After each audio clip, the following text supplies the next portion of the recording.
At the far end of town where the grickle grass grows, and the wind smells slow and sour when it blows, and no birds ever sing excepting old crows, is the street of the lifted Lorax.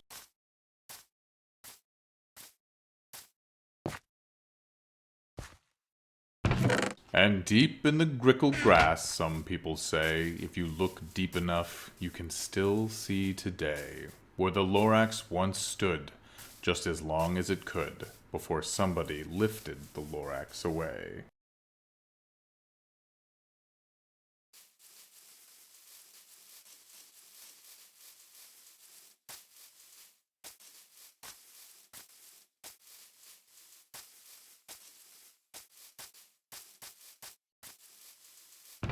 What was the Lorax? And why was it there?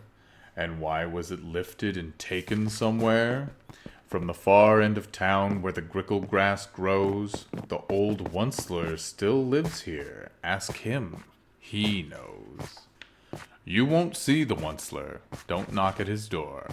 He stays in his lurkum on top of his store.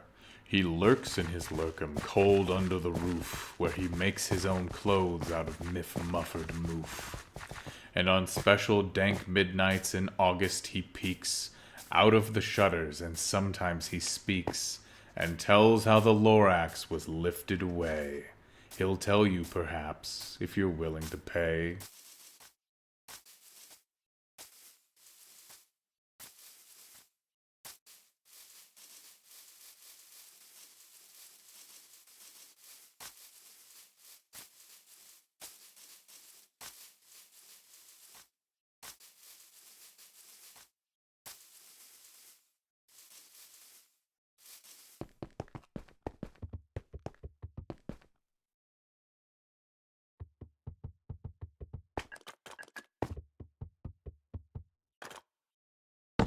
On the end of a rope, he lets down a tin pail, and you have to toss in 15 cents and a nail, and the shell of a great, great, great grandfather snail.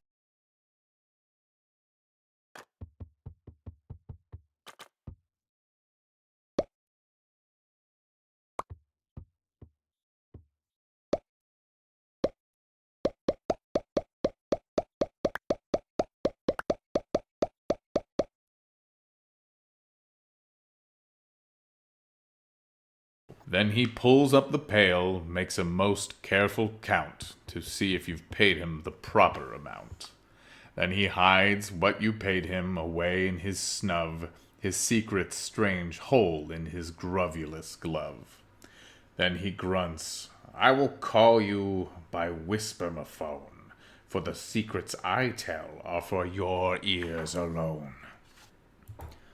Slop! Down slups the whispermaphone to your ear, and the old Onceler's whispers are not very clear, since they have to come down through a snurgly hose, and he sounds as if he had smallish bees up his nose. Now I'll tell you, he says, with his teeth sounding gray, how the Lorax got lifted and taken away. It all started way back, such a long, long time back.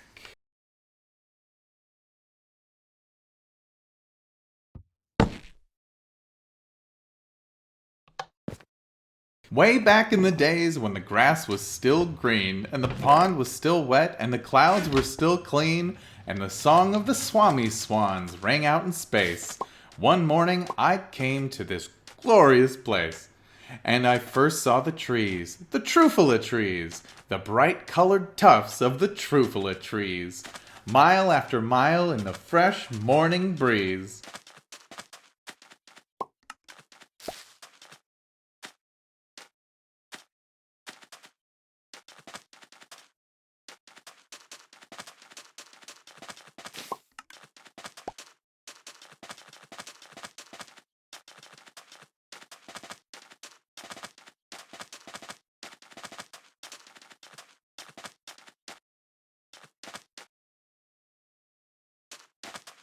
And under the trees I saw brown barbaloots frisking about in their barbaloot suits as they played in the shade and ate trufula fruits.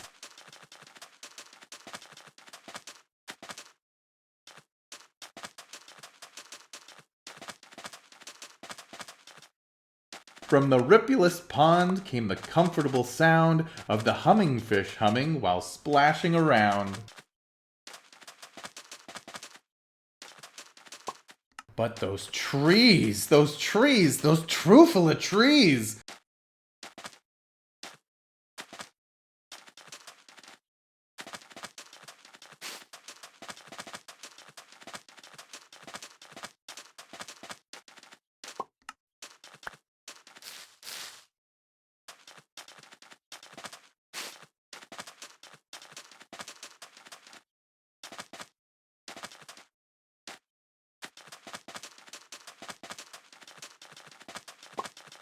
All my life I'd been searching for trees such as these.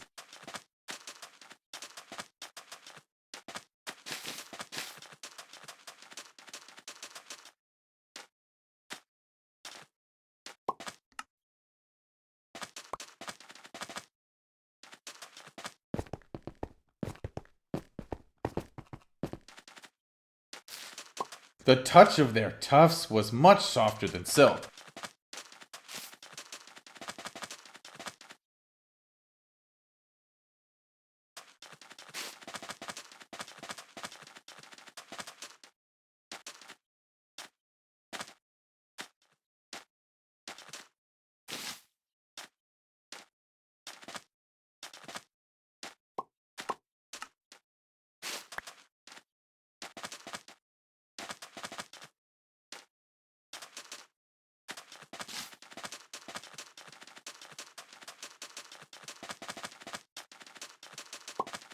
And they had the sweet smell of fresh butterfly milk.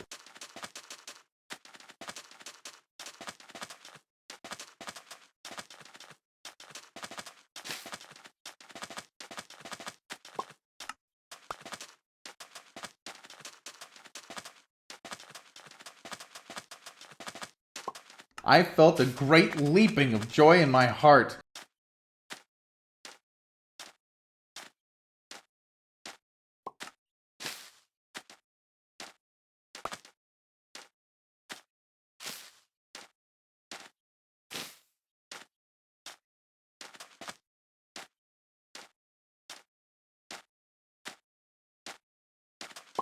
I knew just what I'd do.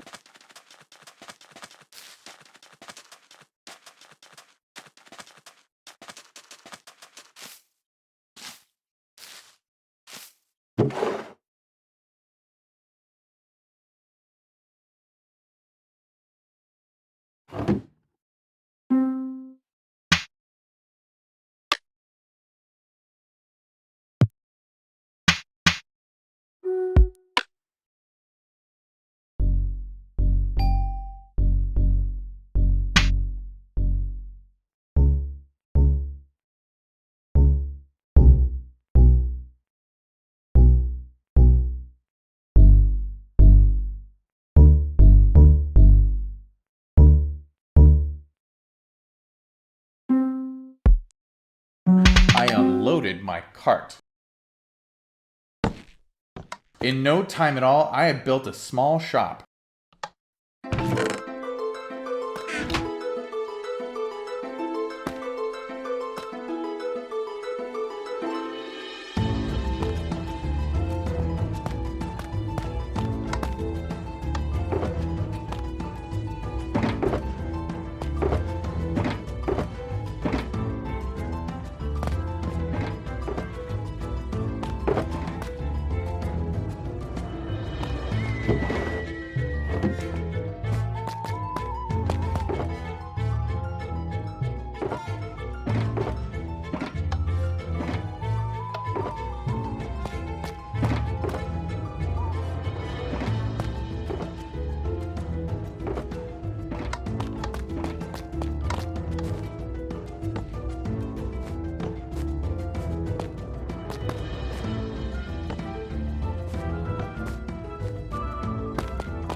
Then I chopped down a truffula tree with one chop.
But the very next minute, I proved he was wrong. For just at that minute, a chap came along, and he thought that the thneed I had knitted was great. He happily bought it for $3.98. I laughed at the Lorax. You poor stupid guy. You never can tell what some people will buy.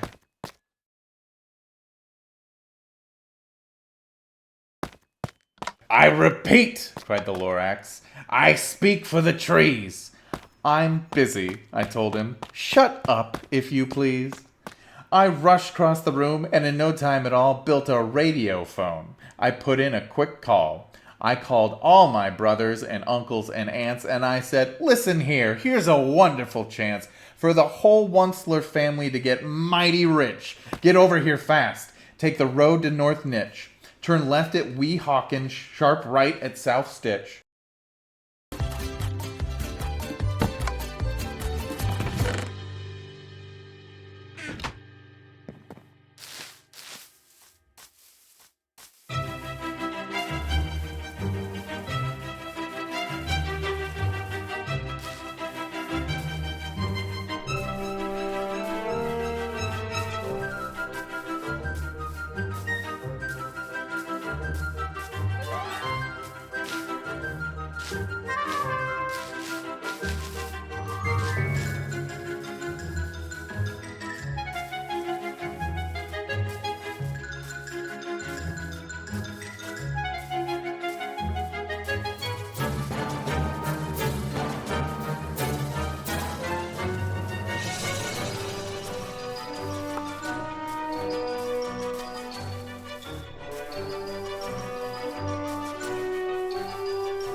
And in no time at all, in the factory I built, the whole Onceler family was working full tilt.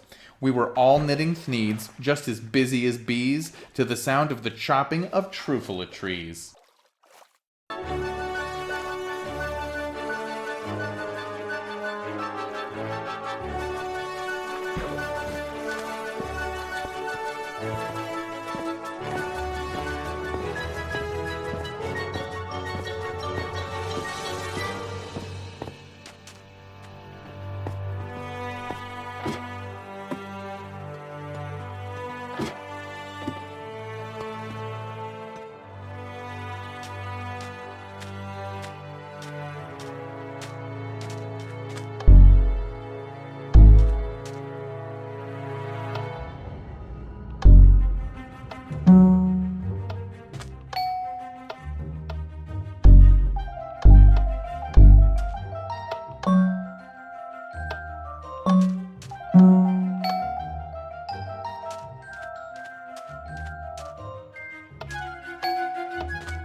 Then, oh, baby, oh, how my business did grow. Now chopping one tree at a time was too slow. So I quickly invented my super axe hacker, which whacked off 4 truffula trees at one smacker.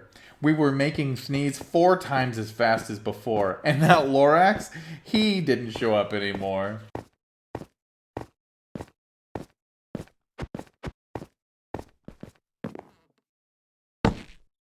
But the next week, he knocked on my new office door. He snapped, "I'm the Lorax who speaks for the trees, which you seem to be chopping as fast as you please. But I'm also in charge of the brown barbaloots, who played in the shade in their barbaloot suits and happily lived eating truffula fruits. Now, Thanks to your hacking my trees to the ground, there's not enough truffula fruit to go around, and my poor barbaloots are all getting the crummies because they have gas and no food in their tummies. They loved living here, but I can't let them stay. They'll have to find food, and I hope that they may. Good luck, boys, he cried, and he sent them away. I, the Onceler, felt sad as I watched them all go.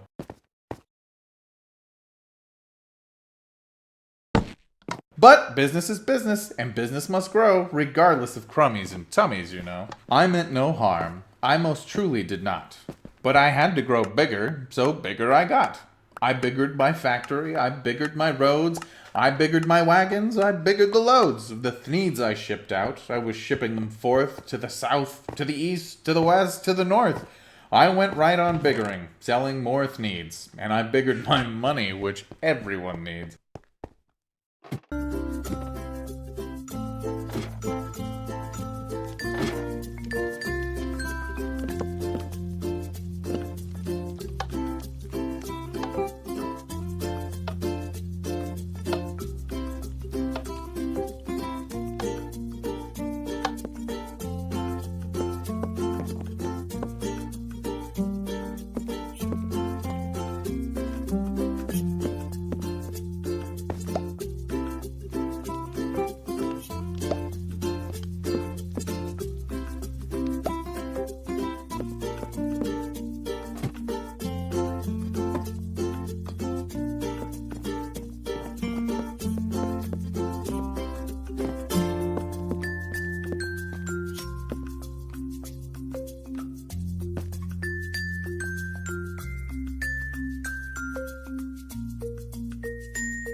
Then again he came back. I was fixing some pipes when that old nuisance Lorax came back with more gripes.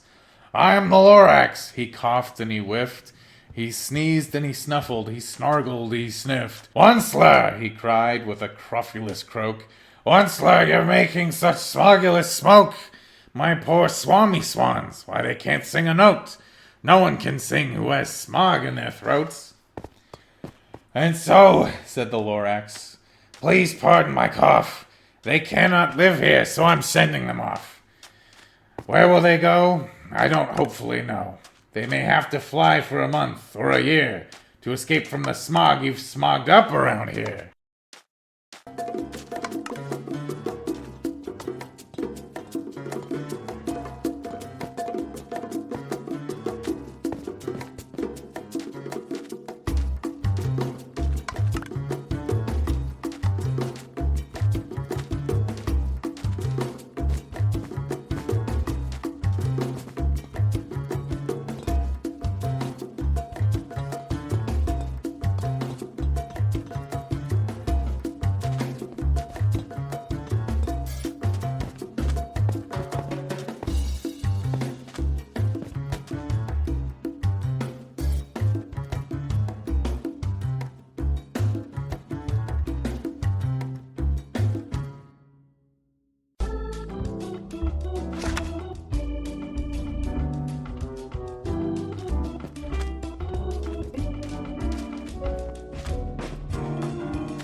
What's more, snapped the Lorax. His dander was up. Let me say a few words about Gluppity Glup. Your machinery chugs on day and night without stop, making Gluppity Glup. Also Schloppity Schlop. And what do you do with this leftover goo? I'll show you, you dirty old Onceler man, you. You're glumping the pond where the hummingfish hummed. No more can they hum, for their gills are all gummed. So I'm sending them off. Oh, their future is dreary. They'll walk on their fins and get woefully weary in search of some water that isn't so smeary. And then I got mad. I got terribly mad. I yelled at the Lorax. Now listen here, Dad. All you do is yap yap and say bad, bad, bad, bad. Well, I have my rights, sir, and I'm telling you, I intend to go on doing just what I do. And for your information, you Lorax, I'm figuring on biggering and biggering and biggering and biggering. Turning more truffle-trees into thneeds, which everyone needs.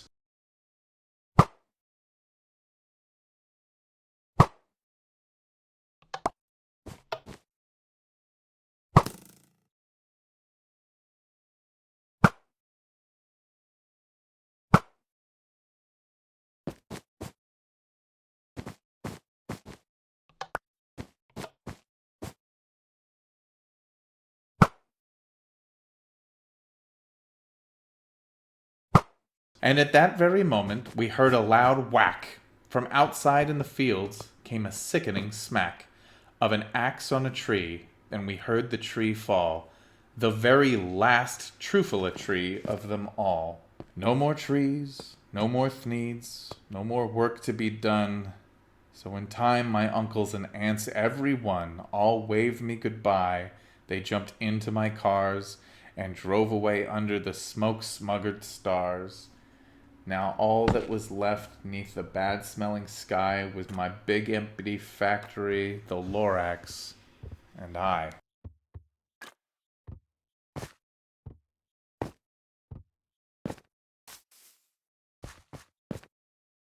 The Lorax said nothing, just gave me a glance, just gave me a very sad, sad backward glance as he lifted himself by the seat of his pants. And I'll never forget the grim look on his face when he heisted himself and took leave of this place through a hole in the smog without leaving a trace. And all that the Lorax left here in this mess was a small pile of rocks with one word, unless. Whatever that meant, well, I just couldn't guess. That was long, long ago, but each day since that day I've sat here and worried away. Through the years, while my buildings have fallen apart, I've worried about it with all of my heart. But now, says the Onceler, now that you're here, the word of the Lorax seems perfectly clear. Unless someone like you cares a whole awful lot, nothing is going to get better. It's not. So, catch, called the Onceler. He let something fall. It's a truffula seed. It's the last one of all. You're in charge of the last of the truffula seeds. And the truffula trees are what everyone needs. Plant a new truffula. Treat it with care. Give it clean water and feed it fresh air. Grow a forest. Protect it from axes that hack. Then the Lorax and all of his friends may come back. The sun did not shine. It was too wet to play. So we sat in the house all that cold, cold, wet day.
I sat there with Sally, we sat there, we two, and I said, how I wish we had something to do. Too wet to go out, and too cold to play ball, so we sat in the house, we did nothing at all. So all we could do was to sit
Sit, sit, sit.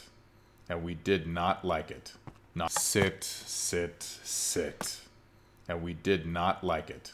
Not one little bit.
And then something went bump! How that bump made us jump.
We looked, then we saw him step in on the mat.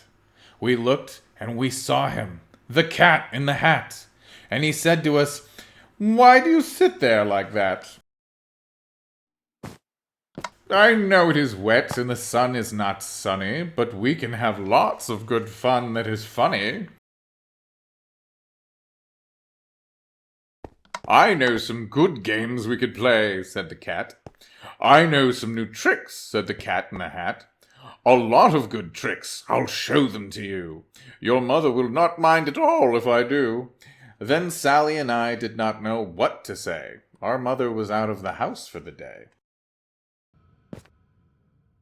Congratulations! Today is your day. You're off to great places. You're off and away.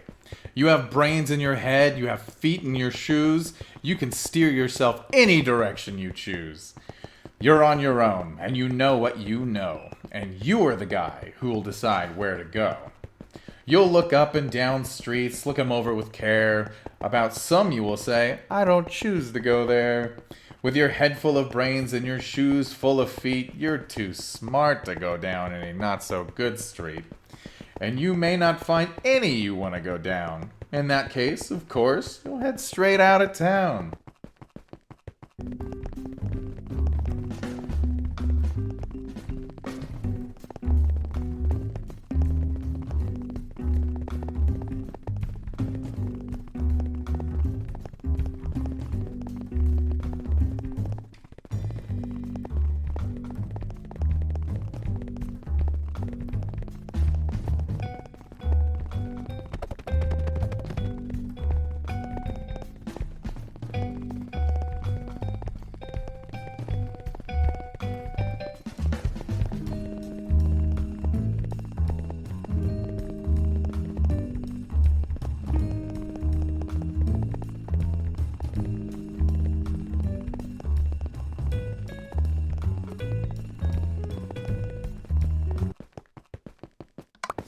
It's opener there, in the wide open air.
Out there, things can happen, and frequently do, to people as brainy and footsy as you.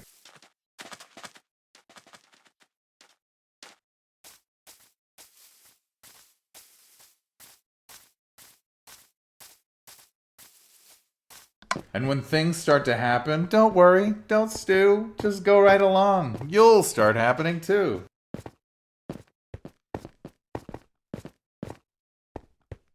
You'll be on your way up. You'll be seeing great sights. You'll join the high flyers who soar to high heights.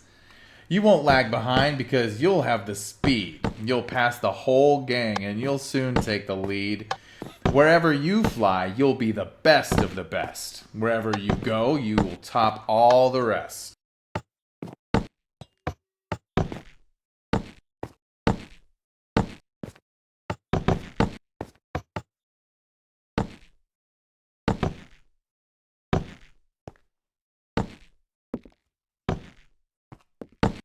Except when you don't, because sometimes you won't. I'm sorry to say so, but sadly it's true that bang-ups and hang-ups can happen to you. You can get all hung up in a prickly perch, and your gang will fly on, and you'll be left in a lurch.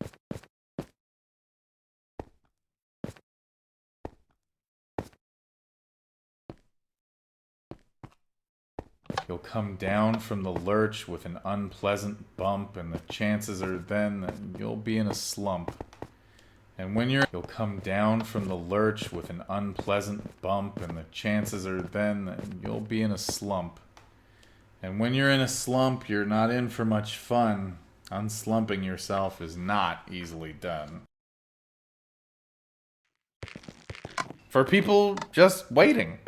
Waiting for a train to go, or a bus to come, or a plane to go, or the mail to come, or the rain to go, or the phone to ring, or the snow to snow, or waiting around for a yes or a no, or waiting for their hair to grow. Everyone is just waiting. Waiting for the fish to bite, or waiting for wind to fly a kite, or waiting around for Friday night, or waiting perhaps for their Uncle Jake, or a pot to boil, or a better break, or a string of pearls, or a pair of pants, or a wig with curls, or another chance. Everyone is just waiting. Oh, the places you'll go. There's fun to be done. There are points to be scored. There's games to be won. And the magical things you can do with that ball will make you the winningest winner of all. Fame. You'll be famous as famous can be, with the whole wide world watching you win on TV.